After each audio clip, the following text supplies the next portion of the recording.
Hello विशियंस, WhatsApp, क्या हाल चाल।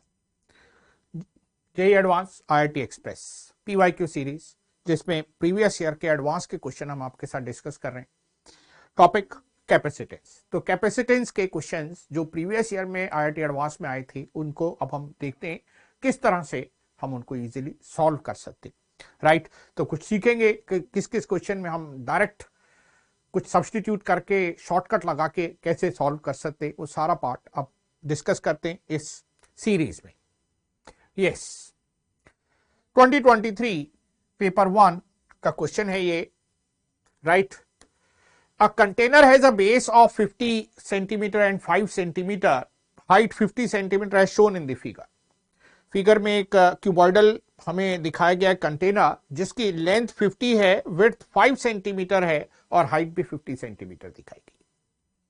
The remaining walls of the container are thin and non-conducting. The container is being filled with a liquid of dielectric constant 3 at a uniform rate of 250 centimeter cube per second. एक liquid fill कर रहे हैं इसमें, right, जिसका rate of flow of volume आपको दिया हुआ है 250 सेंटीमीटर क्यूब पर second. What is the value of capacitance of the container after 10 second. तो सबसे पहले देखिए, जब हम इसमें लिक्विड पोर करेंगे, लिक्विड डालेंगे इस रेट से, तो 10 सेकंड में कितना लिक्विड इसके अंदर आ जाएगा, सबसे पहले हमें ये फाइंड करना चाहिए। तो volume of liquid with in this container अगर हम कैलकुलेट करते हैं, volume of liquid with in this container अगर हम कैलकुलेट करते हैं, तो that is rate of flow into time. तो दिस इज 2500 सेंटीमीटर क्यूब, इतना वॉल्यूम इसके अंदर। इसका ये कंटेनर पूरा नहीं फिल हुआ है, तो इसकी कुछ हाइट h हाइट यहां पर फिल हो गई है। जितनी हाइट में लिक्विड फिल हो गया वो डाइलेक्ट्रिक वाला कैपेसिटर बन गया, और जितना ऊपर वाला पोर्शन रह गया जिसमें लिक्विड नहीं है वो हमारा सिंपल एयर कैपेसिटर रह गया। तो ये दो कैपेसिटर हमारे बनेंगे। एक अगर हम ये नीचे वाले पार्ट को देखें तो ये नीचे वाला हिस्सा हमारा हो गया, ये प्लेट एरिया हम मान लेते A1 है, और ऊपर जो है इसके वो प्लेट एरिया हमने मान लिया A2 है। तो जो हमारा ये सर्किट हो जाएगा, ये किसके इक्विवेलेंट हो जाएगा, ये हमारा सर्किट हो जाएगा C1 और C2 के इक्विवेलेंट, दिस वन। C2 वाला कौन सा कैपेसिटर है, C2 वाला जो कैपेसिटर है वो डाइलेक्ट्रिक से फिल हुआ है। K is the dielectric constant. Given permittivity of free space is this one and तो सबसे पहले हमें ये हाइट निकालनी है जिससे हम एरिया A2 और A1 कैलकुलेट कर सकते हैं और इन दोनों कैपेसिटीज को फाइंड कर सकते हैं। Base area is 15 to 5.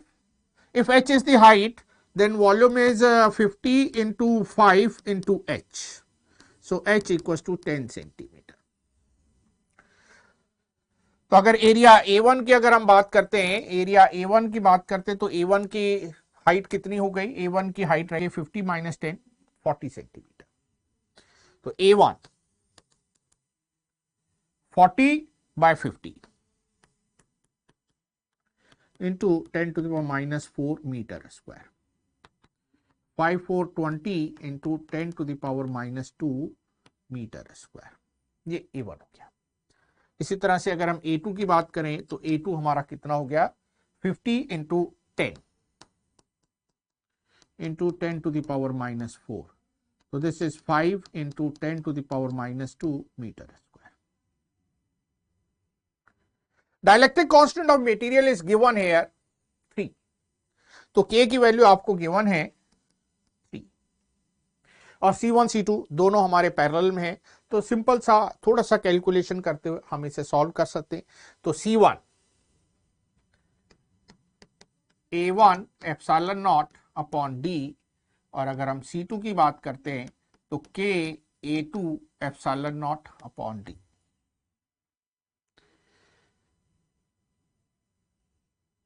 A1 is 20 into 10 to minus 2 and separation between them is 5 centimeter. Right, ये जो दोनों प्लेट्स के बीच का गैप है ये हमारा सेपरेशन का काम कर रहा है 5 सेंटीमीटर। तो सब्सटीट्यूट करते हैं वैल्यूज को। A1 is 20 into 10 to minus 2 epsilon naught is 8.86 into 10 raised to power minus 12 upon d is 5 into 10 raised to power minus 2 centimetre में गिवन है. तो this is 20 into 8.86 divided by 5 into 10 raised to power minus 12 farad. ये हमारा C1 calculate हो गया. 4 6 24 2 carry 4 8 32 और 2 34 3 carry 4 8 32 और 3 35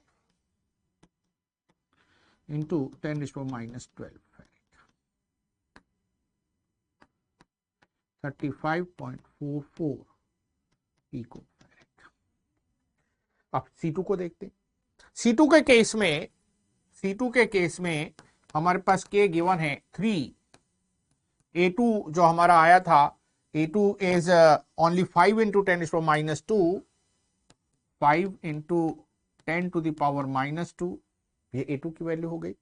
Epsilon naught is 8.86 into 10 raised to power minus 12 divided by 5 into 10 raised to power minus 2. This cancel out. 3 6 81 38 27 1 28 2 38 6 3 6 18 1 38 24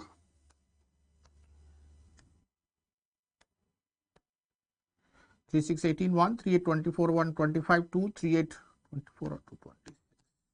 this one minus 12 छोड़ देते pico farad. तो C equals to C1 plus C2 35.44 plus 26.58. 36 और 27 हो गया ये, right. तो approximately 36 plus 27, this is 63 pico farad. देखिए options.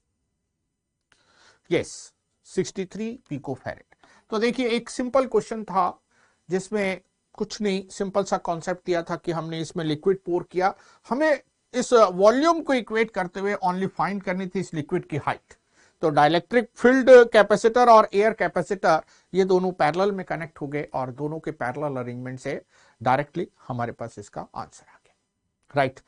Yes, ये 2023 का ये पेपर 1 का क्वेश्चन था. देखते हैं next. In the following circuit C1 C2 C3 C4 C5 5 capacitor लगे हुए हैं. The charge stored in C3 is.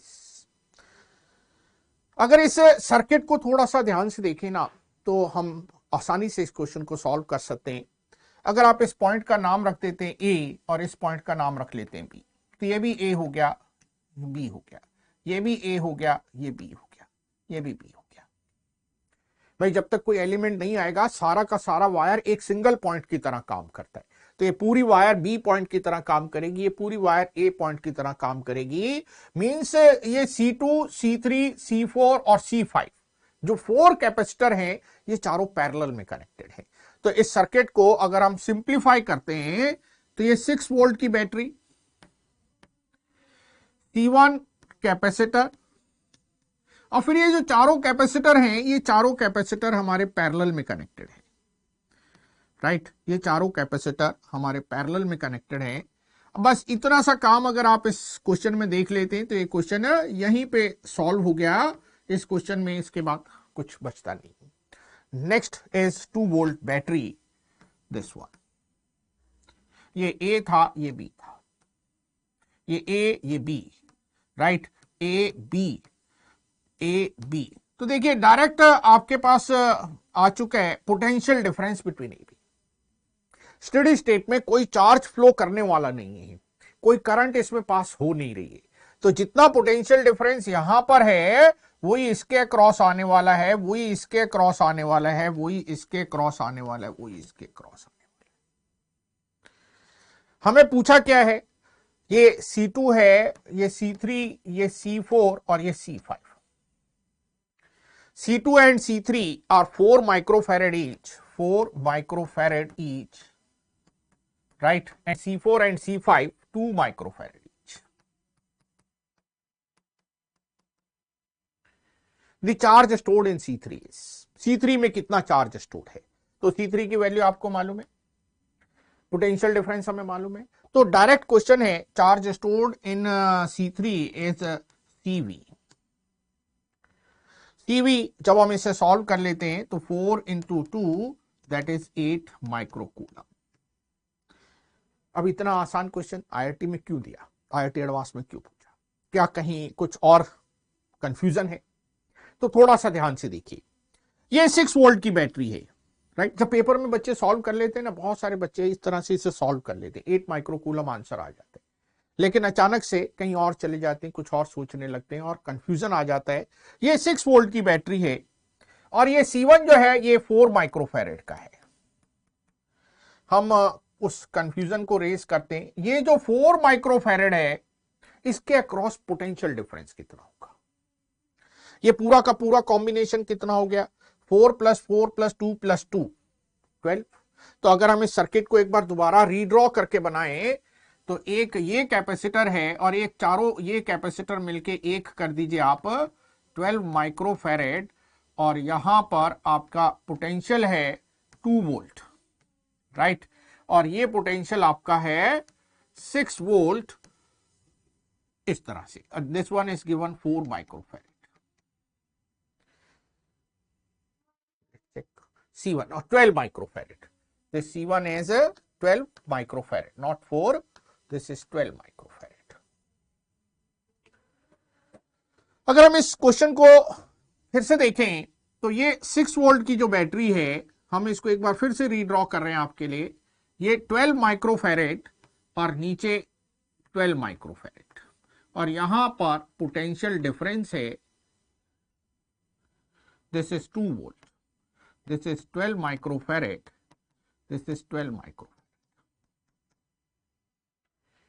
अगर 6 वोल्ट में से 2 वोल्ट पोटेंशियल डिफरेंस यहां पर आ गया तो इसके अक्रॉस कितना पोटेंशियल डिफरेंस रहेगा, C1 के अक्रॉस, तो PD अक्रॉस C1 कितना आने वाला है, 6 वोल्ट में से 2 वोल्ट यहां पर है, तो रिमेनिंग 4 वोल्ट का पोटेंशियल डिफरेंस हमारे C1 के अक्रॉस आने वाला है, दैट इज 4 वोल्ट।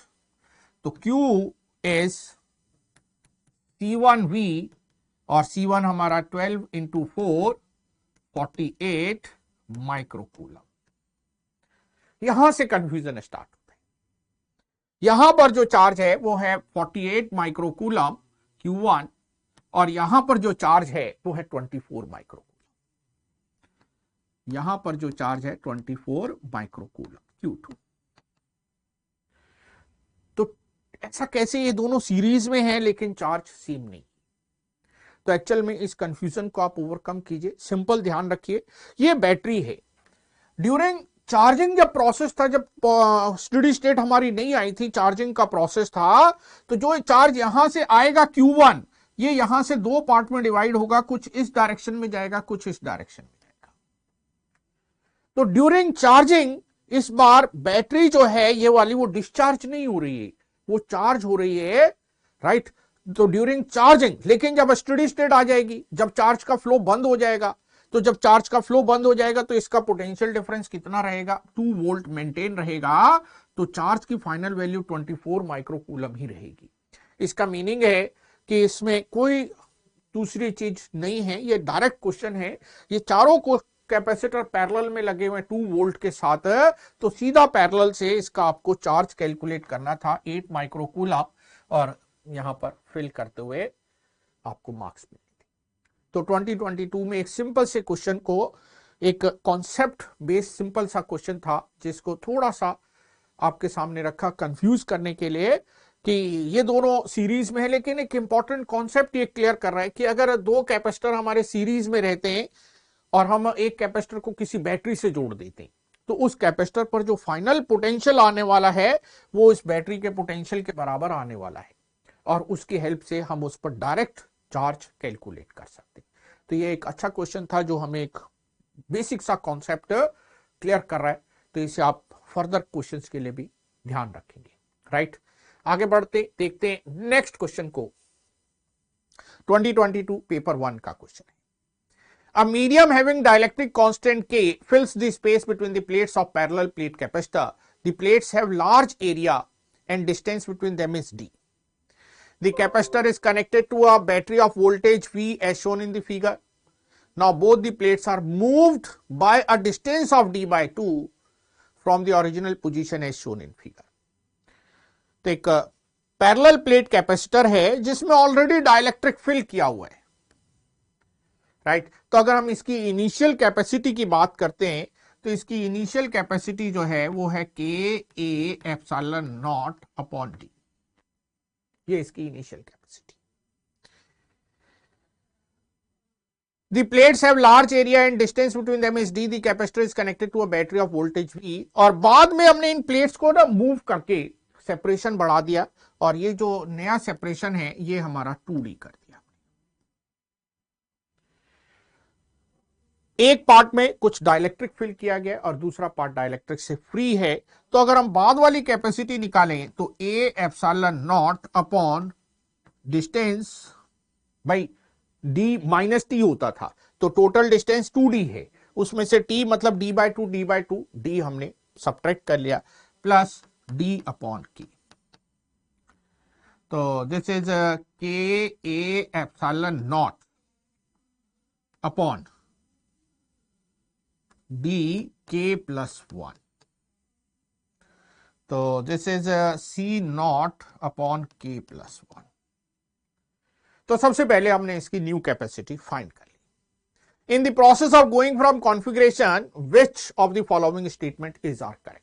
देखिए जिसमें क्वेश्चन में कुछ नहीं दिया और बाद में ऑप्शंस हमें देखने वो थोड़े से लॉन्ग क्वेश्चन हो जाते हैं क्योंकि सारे ऑप्शन वन बाय वन हमें चेक करने पड़ेगी।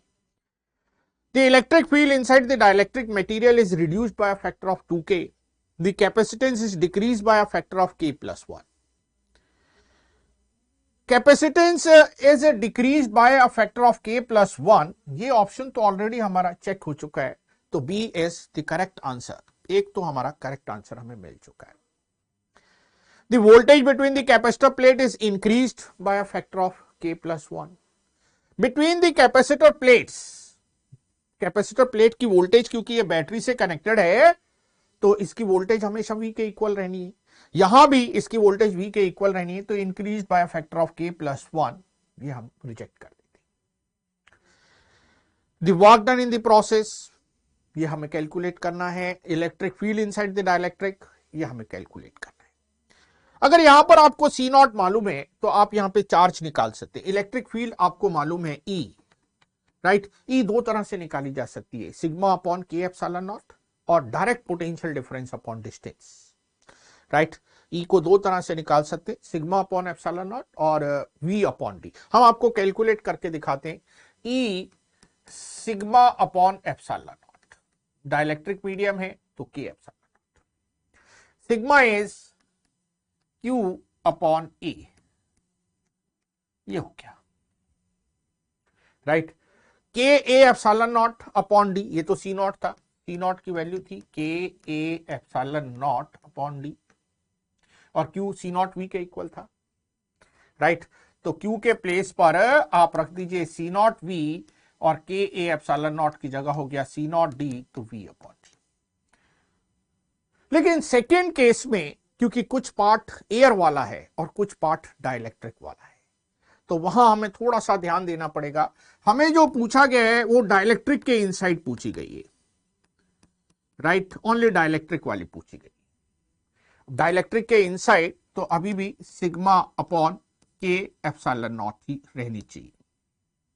सिग्मा कैसे निकालेंगे? सिग्मा हो जाएगा फाइनल चार्ज अपॉन के ए एप्सिलॉन नॉट और फाइनल चार्ज की वैल्यू, फाइनल चार्ज की वैल्यू हमारी हो गई final value of C which is C not upon k plus 1,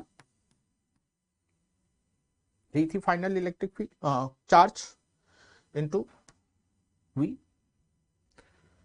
upon k a epsilon not.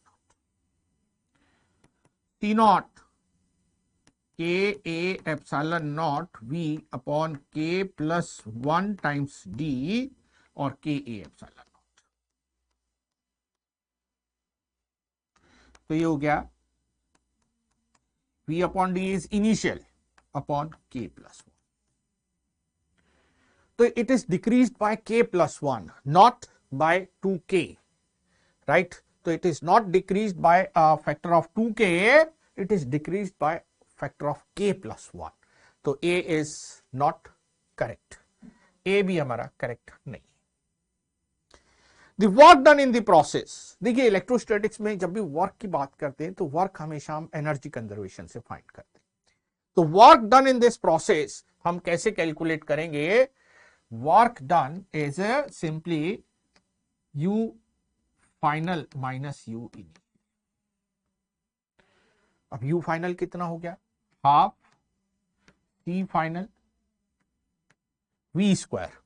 Potential तो चेंज नहीं हुआ, तो पोटेंशियल चेंज नहीं है तो ओनली कैपेसिटी का ही डिफरेंस है. तो C final V square minus half C initial V square. Potential is same, battery connected है. तो half C final minus C initial. C final is C initial upon K plus 1 minus C initial V square. So it certainly depends upon K, right? So W depends upon K. K पे dependent है. Option में क्या given है? The work done in the process does not depend upon the presence of dielectric constant, but it depends upon presence of dielectric constant. So the correct answer is only B. एक ही correct है, बाकी इसमें कोई correct option नहीं. तो 2022 में paper 1 में ये पूछा था. सिंपल क्वेश्चन है कैपेसिटेंस का, राइट? अगर हमें थोड़े से भी कॉन्सेप्ट क्लियर तो बड़े आराम से इस टाइप के क्वेश्चन को हम सॉल्व कर सकते हैं. Yes. In the circuit shown below, the switch S is connected to position P for a long time so that charge on the capacitor becomes Q1. Then switch S is position Q. After a long time, charge on capacitor is Q2. ये भी 2022 paper 1 का question है, right? अब जो capacitor circuit है ना, उसको अगर हम रेजिस्टेंस के साथ देखते हैं टाइम के साथ तो करंट इलेक्ट्रिसिटी बन जाती. लेकिन अगर हम दो पोजीशंस देखते हैं, एक just after closing the key, just after closing the key, अगर कैपेसिटर हमारा क्या, ये कॉन्सेप्ट आपको याद रखना है यार, right? Just after closing the key जो कैपेसिटर है C, अगर ये चार्ज है तो आप इसको बैटरी से रिप्लेस कर देंगे, रिप्लेस दिस बाय बैटरी. और अगर ये चार्ज नहीं है तो 0 वोल्ट की बैटरी शॉर्ट सर्किट हो जाएगा, राइट? अगर अनचार्ज होगा then it is short circuited. ये आपको अच्छे से ध्यान रखना है.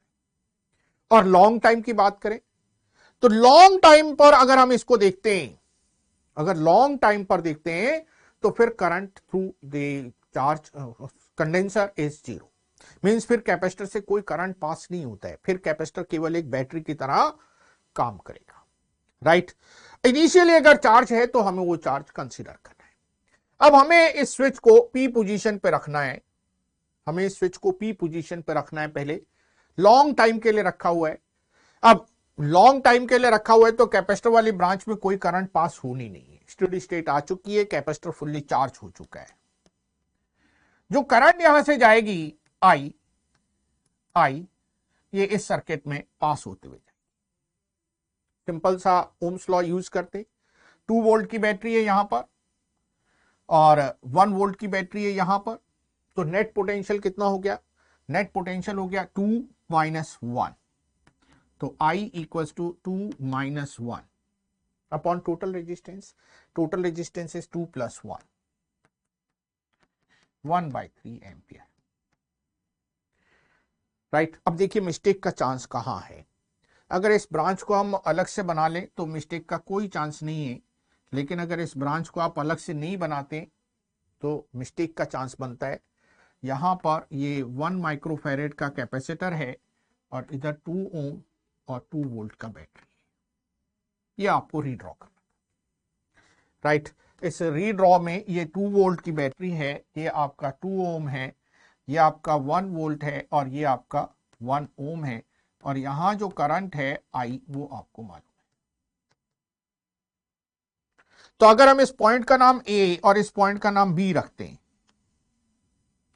तो आप देखिए ये दोनों ब्रांच तो पैरेलल में, ये सेल चार्जिंग सर्किट में, तो चार्जिंग सर्किट में अगर ये सेल है तो what will be potential difference across A B के अक्रॉस कितना पोटेंशियल डिफरेंस आएगा, 1 + 1 इंटू आई इज 1/3, 4/3।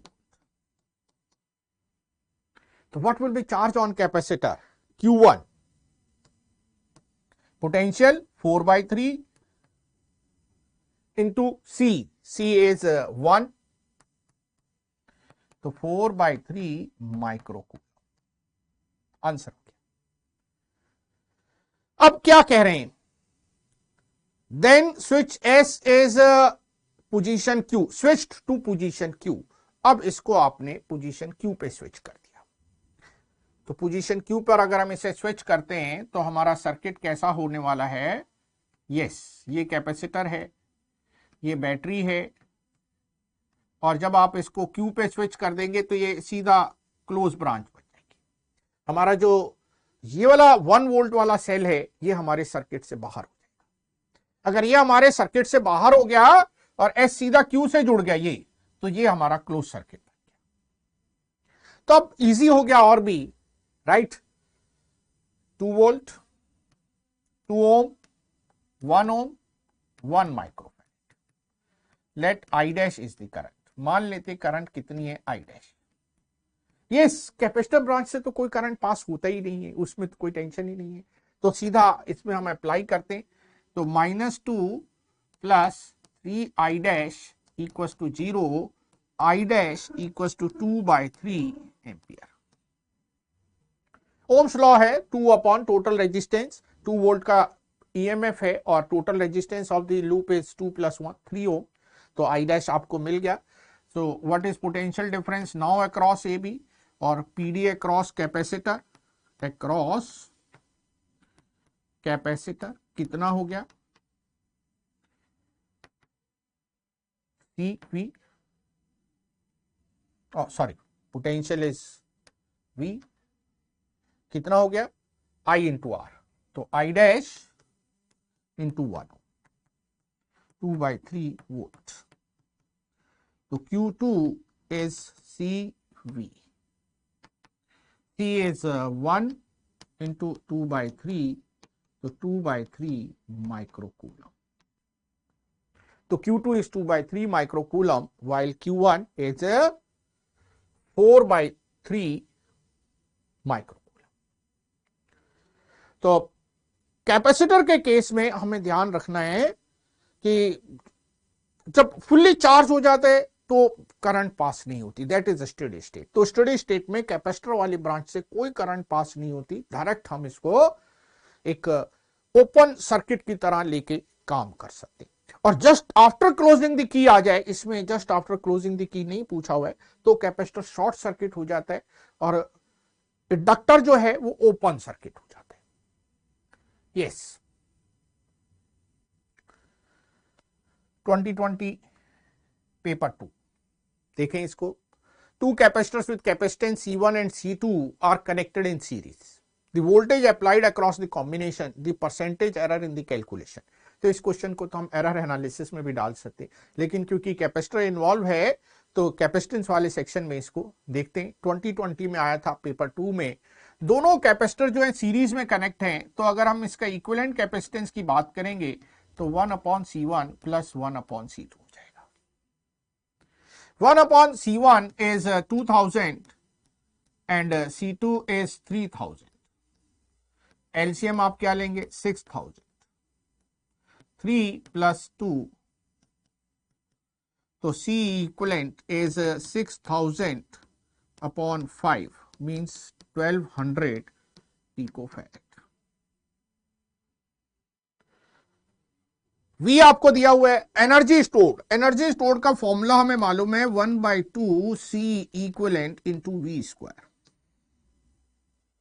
तो अगर हम एरर एनालिसिस अप्लाई करते हैं तो एरर एनालिसिस कहता है delta U upon U C equivalent upon C equivalent plus 2 times delta V upon V, ये हमारा error.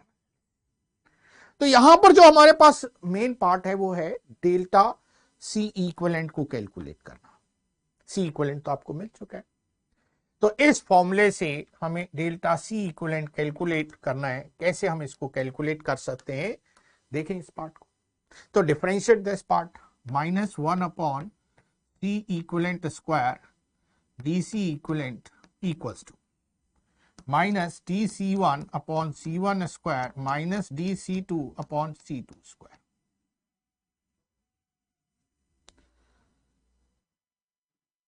D C equivalent upon minus तो सबको उड़ा देते हैं, सी इक्वलेंट की वैल्यू है 1200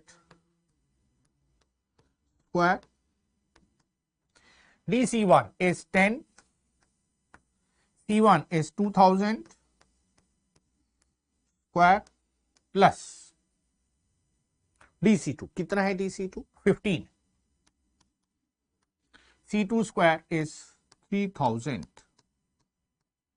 स्क्वायर। 1 2 सब में से cancel, D C equivalent 12 square 144 into 10 upon 400 plus 15 upon 900, ये और 15 6 टाइम्स। तो हमारे पास जो रह गया वो रह गया 144 इंटू 60 प्लस 40 100 अपॉन 60 इंटू 40। ये दोनों जीरो 6 टाइम्स, 6 2 12 और 6 4 24 4 टाइम्स। तो बड़ी इजी कैलकुलेशन थी, 6 पिकोफैरेड हमारे पास डीसी इक्विवेलेंट आ गया। अब आपके पास डीसी इक्विवेलेंट भी है, सी इक्विवेलेंट भी है, डेल्टा वी भी है, वी भी है, तो बड़े आराम से हम इसको निकाल सकते हैं परसेंटेज में। तो परसेंटेज एरर कितना हो गया, परसेंटेज एरर जो हमारे पास हो गया delta U upon U into 100 plus minus. Delta C equivalent हमारा आया था 6 और 1200 2 times. Delta V is 0.02 volt, ये गिवन है, and V is 5 0.02 upon V is 5 into 100। 6 upon 12 into 100 is 0.5 plus this is 2 into 2 4 upon 5 is 0.8 plus minus, तो plus minus 1.3। तो capacitance के फॉर्मूले को यूज करते हुए एरर का क्वेश्चन बना के, ये आपसे पूछा गया था 2020 में, राइट, पेपर 2 का ये क्वेश्चन था। सिंपल क्वेश्चन है, लेकिन ये पार्ट जो है पैरेलल वाला, सीरीज वाला कैपेसिटर के केस में, इसके एरर के लिए हमें डिफरेंशिएशन इसमें यूज करना था, राइट। यस, आगे बढ़ते देखते हैं नेक्स्ट क्वेश्चन को। 2019 पेपर 1 का क्वेश्चन है। क्या कह रहे हैं, in the circuit shown initially there is no charge on the capacitor and keys S1 and S2 are open. The values of the capacitors are C1 10 microfarad and C2 30 microfarad. C3 and C4 are 80 microfarad. थोड़ा अच्छा question है, ध्यान से इसको करना है। देखिए कुछ क्वेश्चंस में क्या रहते, कभी कभी जनरल क्वेश्चन करके पूछे जाते, उसमें डायरेक्ट वैल्यू सब्स्टिट्यूट करके आंसर निकाले जा सकते, लेकिन जहां क्वेश्चंस में हमें चारों ऑप्शंस अलग अलग एनालाइज करने हो, वहां हम बिल्कुल डायरेक्ट शॉर्टकट नहीं लगा सकते, वहां हमें एनालाइज करना ही पड़ेगा। अब यहां पर क्या कह रहे हैं, देखिए सर्किट आपको दिखा दिया, स्विच लगे हुए हैं दो, S1 और S2। At time t equal to 0 की S1 इज क्लोज्ड, S2 तो अभी ओपन ही है। तो अगर S2 ओपन है तो S2 वाली ब्रांच को तो हम भूल जाते हैं, इसको तो बिल्कुल भूल जाइए, है ही नहीं है। तो यहां अब ये है ही नहीं और S1 आपने क्लोज कर दिया तो ये केवल एक्सटर्नल सर्किट आपका बन के रह गया। The key is closed, the instantaneous current means just after closing the key. तो just after closing the key हमें मालूम है कैपेसिटर शॉर्ट सर्किट हो जाता है, तो कैपेसिटर सारे शॉर्ट सर्किट कर देते हैं और सिंपल सा ये हमारा आउटर लूप रह जाता है, इसमें ओम्स लॉ लगा देते हैं या केवीएल लगा देते हैं। ओम्स लॉ क्या कहते हैं? नेट पोटेंशियल, एक तो ये 5 वोल्ट और कोई पोटेंशियल तो है ही नहीं है। तो सिंपल अगर ए पार्ट को आप एनालाइज करते हैं तो I equals to V upon R equivalent आपको लगाना पड़ेगा, क्योंकि C तो सारे शॉर्ट सर्किट हो गए। V कितना है? V हमारा 5 वोल्ट है और R कितना है? 30, 70 एंड 100। 30, 70 एंड 100 यही है। 200 हो गया 5 अपॉन 200 ampere. Here is given in terms of milli ampere, तो मिली एम्पियर में चेंज कर देते।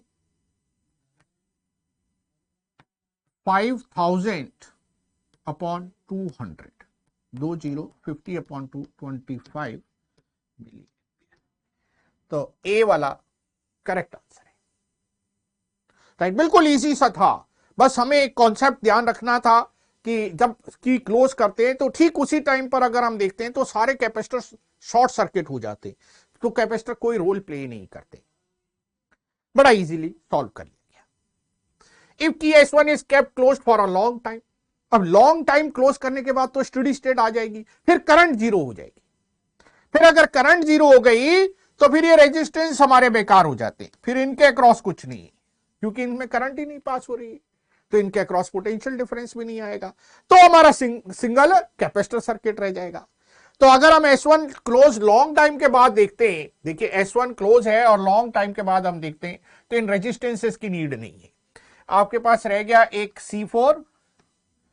C4 के साथ रह गई बैटरी 5 वोल्ट, ये C4, इधर आपके पास रह गया C1, रेजिस्टेंस की नीड नहीं है, नीचे वाली ब्रांच में भी नहीं है, और इधर रह गया आपका C3।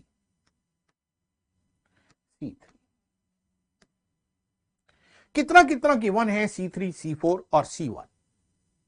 C3, C4 80 है और C1 10 है। Right, C3, C4 80 microfarad, 80 microfarad और ये 10 माइक्रोफैरेड, ये गिवन है। तीनों सीरीज में है यार। C इक्विवेलेंट निकालना बड़ा आसान सा दिखाई दे रहा है। 1 upon C equivalent equals to 1 upon 80 plus 1 upon 80 plus 1 upon 10। ये तो 1 अपॉन 40 प्लस 1 अपॉन 10, तो 5 अपॉन 40 मीन्स C इक्विवेलेंट कितना हो गया? 8 माइक्रोफैरेड। V कितना लगा रखा है? 5 वोल्ट।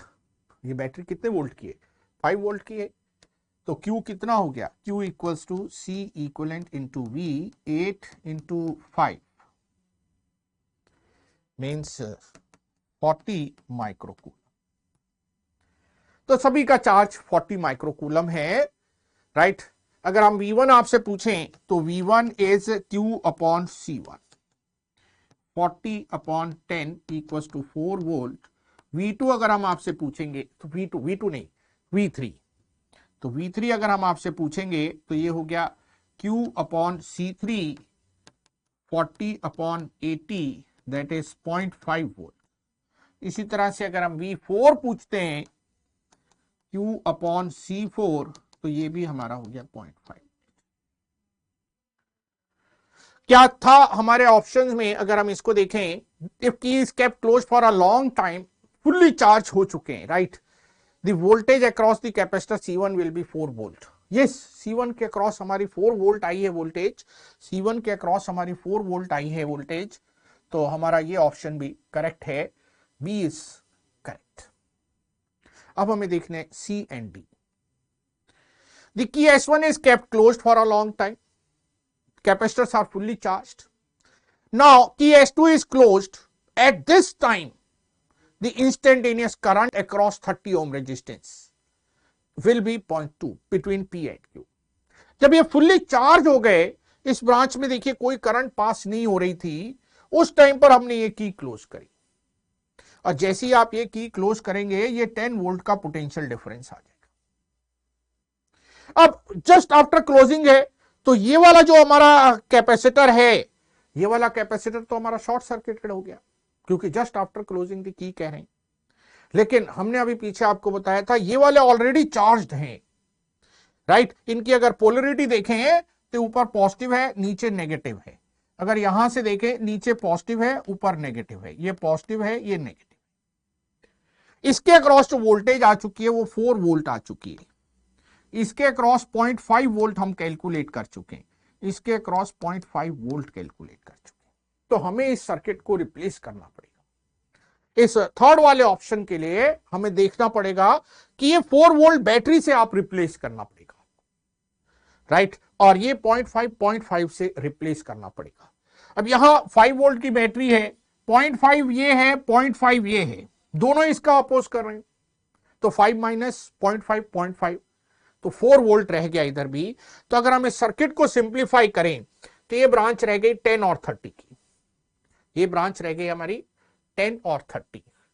तो एक ब्रांच हमारी रह गई जिसमें रह गया 30 और 10 वोल्ट। ये वाली ब्रांच हमारी रह गई 70 एंड 4 वोल्ट, 4 वोल्ट 70। और जो राइट वाली ब्रांच है, इसका टोटल रेजिस्टेंस है 100 और 30, 130, और वोल्टेज इसकी 5 माइनस 0.5 0.5, ये भी 4 वोल्ट रहेगी। बड़ा अच्छा क्वेश्चन पूछा गया था ये, राइट, क्योंकि इनिशियली जब हम सर्किट क्लोज करते हैं तो इन जनरल हम कैपेसिटर सर्किट को क्या करते हैं, ओपन कर देते। लेकिन अगर कैपेसिटर ऑलरेडी चार्ज होगा तो उस केस में कैपेसिटर सर्किट ओपन नहीं होता है, उस केस में कैपेसिटर सर्किट को बैटरी से रिप्लेस करना पड़ता है। कितने वोल्ट की बैटरी है उससे उसको रिप्लेस करना पड़ता है, और तब हम सर्किट को एनालाइज कर सकते हैं। तो अब ये एक सर्किट है जिसको हम एनालाइज कर सकते हैं, राइट। ये दोनों क्योंकि 4 वोल्ट की बैटरीज हैं, इनके रेजिस्टेंस अलग अलग हैं, तो इस सर्किट का सबसे सिंपल मेथड क्या है? इस सर्किट का सबसे सिंपल मेथड है एनालाइज करने के लिए कि हम क्या करें, इन दोनों सेल को एक बना लें। इन दोनों सेल को अगर एक बनाएंगे तो 1/R इक्वलेंट 1/70 प्लस 1/130। तो R equivalent 130 into 70, 130 into 70 upon 130 plus 70, सीधा ही निकल गया 130 इंटू 70 अपॉन 200, ये रहेगा,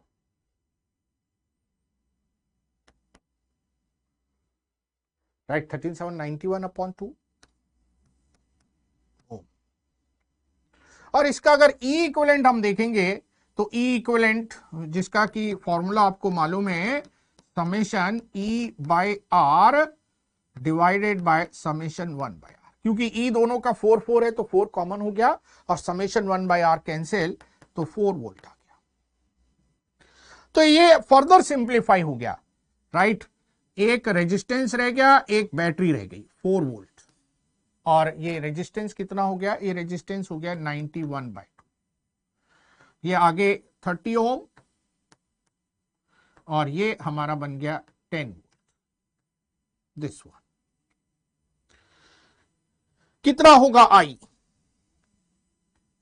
I equals to 10 minus 4 upon 30 plus 91/2, 12 upon 32 60 151,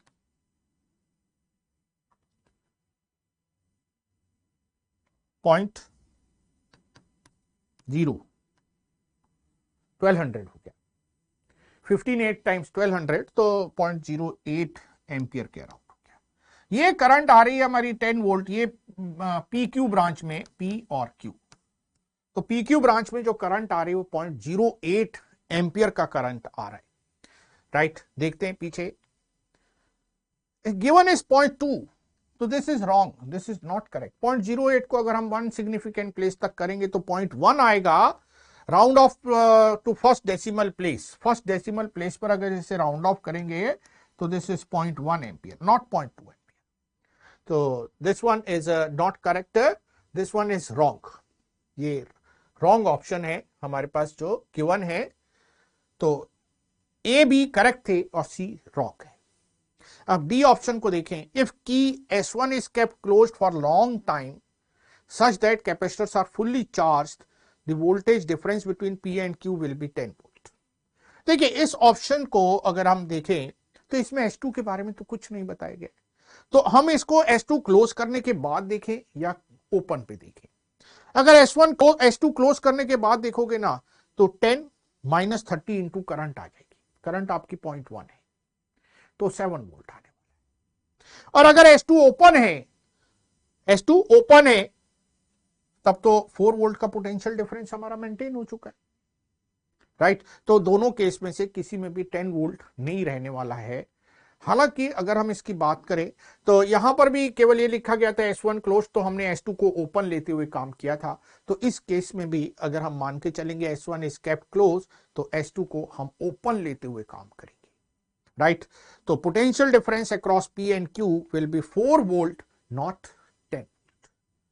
तो करेक्ट आंसर ये भी नहीं है हमारा, राइट। ये भी रॉन्ग है, ये भी करेक्ट नहीं है। तो only A and B, 2 options are correct. तो ये 2019 पेपर 1 में आपके पास आया था। कैपेसिटर और सर्किट दोनों को मिक्स करते हुए इसे हमें एनालाइज करना था, राइट। तो ये हमने आपके साथ क्वेश्चन डिस्कस किए IIT एडवांस जो प्रीवियस ईयर में पूछे गए हैं from the topic capacitor, capacitor के टॉपिक से, राइट। इसको यहीं वाइंड अप करेंगे और फिर मिलेंगे एक नए टॉपिक में नए क्वेश्चंस के साथ जी एक्सप्रेस इस सीरीज में, और करेंगे कुछ नए क्वेश्चन जो प्रीवियस ईयर में आए हैं उनको सॉल्व करने का मेथड सीखेंगे, राइट। बहुत जगह क्वेश्चंस में शॉर्टकट लगता है, लेकिन जो इस टाइप के क्वेश्चंस हैं जिसमें चारों ऑप्शंस हमें एनालाइज करने हैं, राइट, और कुछ भी आर्बिट्रेरी वैल्यूज नहीं, अगर किसी क्वेश्चंस में आर्बिट्रेरी वैल्यू हो ना वहां पर उसको सब्स्टिट्यूट करके शॉर्टकट बनाए जा सकते लगा, लेकिन इनको हमें पूरा अच्छे से एनालाइज करना है। हाँ देखिए एक चीज बड़ी इंपॉर्टेंट है कि सिंपल कॉन्सेप्ट बेस्ड क्वेश्चन है, अगर कॉन्सेप्ट हमारे स्ट्रांग हैं तो ये IIT एडवांस के क्वेश्चन बड़े आराम से आप पेपर में सॉल्व कर लेंगे, राइट। तो मिलते हैं फिर से एक नए टॉपिक के साथ, तब तक के लिए यस, बाय बाय, VCNs।